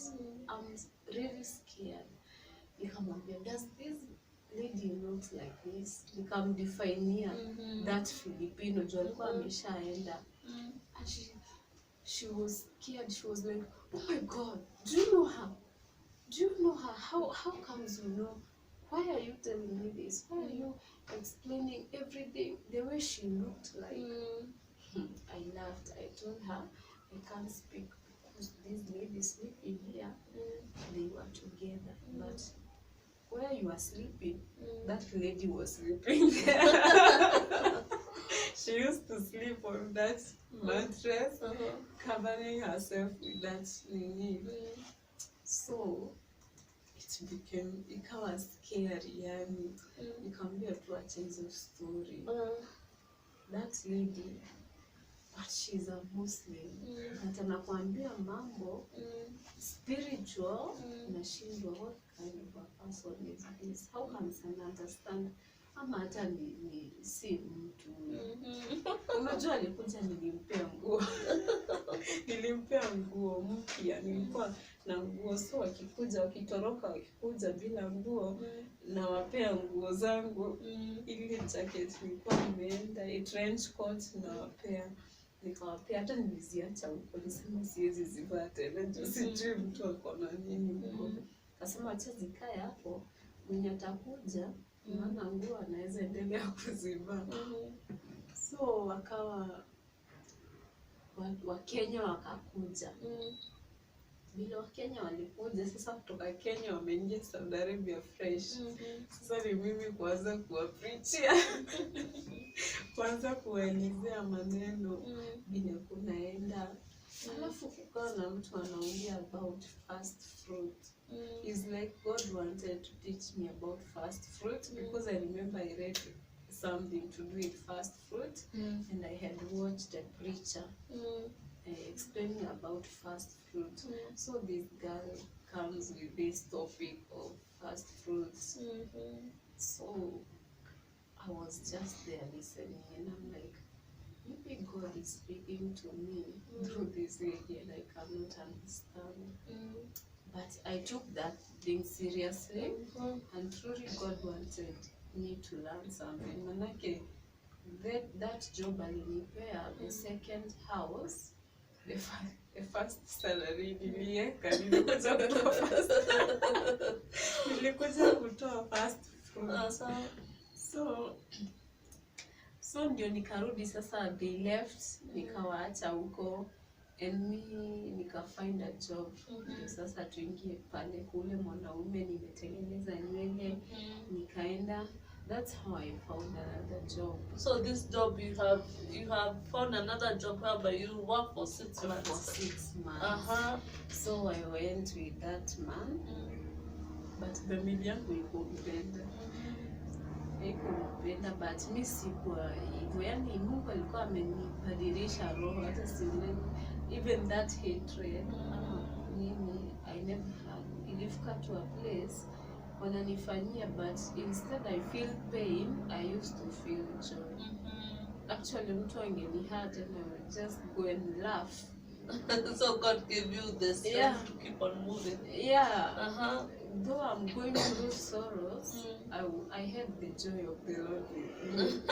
I'm just laughing and I'm like, God, thank you very much. You have a reason why she did to me like that. Thank you. Okay. So tukaenda, I started praying. Kuomba, juu sijui kule nitapata nini. Nikaomba, kuenda huko, sasa huko nikapata huko, sasa is a very very big place. Kwanza niliingia nikashindwa, I don't want to work huku kote. But God gave me strength. Actually nilifanya kazi. Kuingia huko sasa I found the madam sasa huku nimepatana. Huyu sasa ni wale wanakusomea Quran. Huyu alikuwa ananisomea Quran 24/7.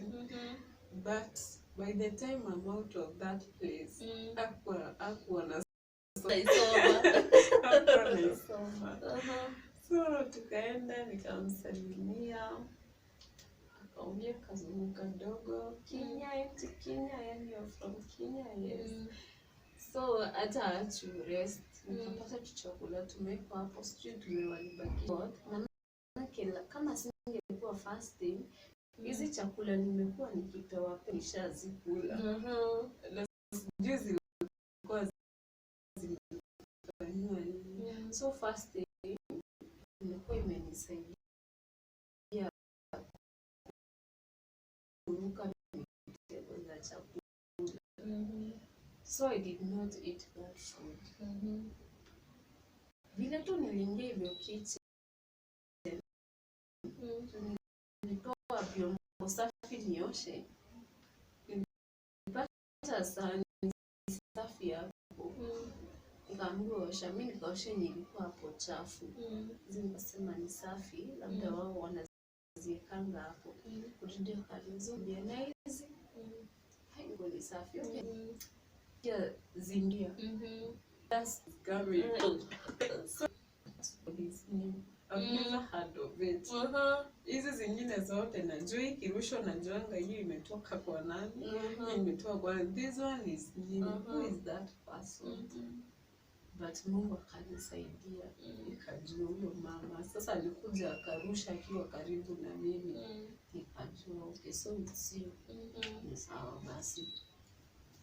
So she started attacking me. Na mimi nikawa naomba. Sijui alikuwa ananifanyia nini kichwa. Nasikia tu vitu zinanitembelea kichwa. So I'm praying na kutoa. Hiyo I think akashindwa. Akakuja hapa nyuma hivi. Sasa nasikia vitu zinanitembelea huku. Hiyo nayo nikakonka. Akakuja ingine hapa nyuma. Sasa vile aliona amenieza na hiyo. Hiyo alinikalia sawa sawa.